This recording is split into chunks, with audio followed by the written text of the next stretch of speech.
It seems more and more folks are using that sort of product these days, but still the vast majority of people, and I suspect your practice would illustrate that, just choose, they get in their boats and they jump in their pools and they go to the golf course and they go to the beach and they're out in that sun. I saw an interesting little comment that said if your shadow is, how does it work? If your shadow is shorter than you are, yes, you're running the risk. That's exactly right, because as the sun is higher in the midday, in the mid part of the day, your shadow will be shorter. Very small. And this was promoted by the Australian dermatologists who see even more skin cancer than we do. And so basically the rule is if your shadow is taller than you are, right, then you're supposedly in that safe sun. Mm-hmm. But if it's shorter than you are, that's that time from 11 a.m. to 3 p.m. when you really want to seek shade. Does the time of year make any difference? It does. When the sun is lower in the sky, it does. So like winter time? Exactly. You have less direct UV penetration and less direct rays. So it still can be dangerous, but it's less so. One of the most dangerous times is on cloudy days.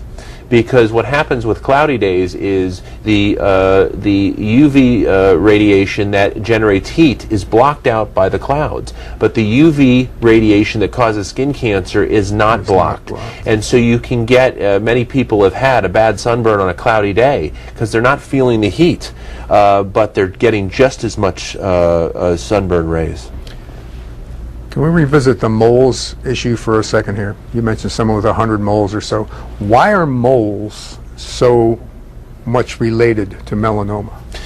A mole is made up of, it's packed with melanocytes. And melanocytes are the little tiny powerhouses that produce pigment.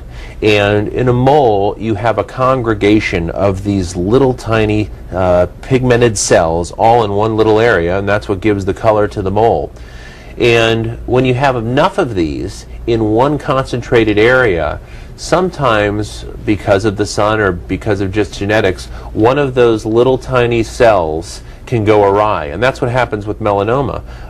Those melanocytes lose the ordered control that they have, and all of a sudden they just start producing these melanocytes wildly, without any control, and that's when we can evolve into a lesion that can spread.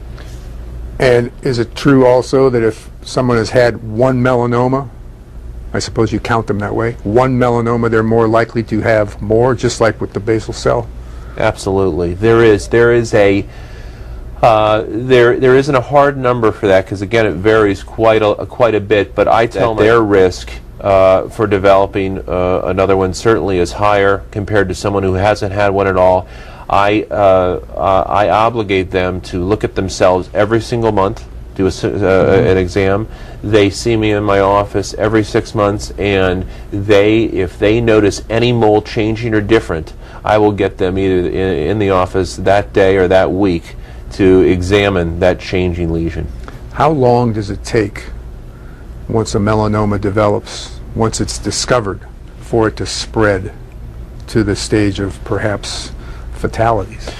Well, unfortunately, it can be very quick. It depends, first of all, on that stage we talked about. If it's a very early one, that's unlikely. It can show up again, but that would be something that usually would be many years down the road. But if you have an aggressive lesion that either had already left the skin by the time we got to it, that can show up a month later as another lesion, either in a lymph node, which would present as a bump or a knot where you have your lymph nodes in the groin or the axilla, or as a mass somewhere else in a solid organ, or it can present as a new bump around the original excised melanoma site.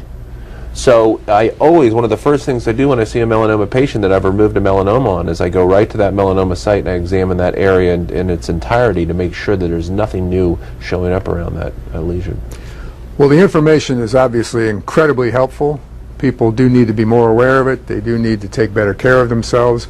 I now have to go find myself a dermatologist so that I can get exams, and so on and so forth. Any suggestions? Hey, right here. Dr. O'Donohue, we thank you for being with us. We appreciate the information. Great. And we hope to have you back and cover some more topics related to dermatology. Thank It you is for very having important. me. Thank you. Appreciate it. Thanks for joining us.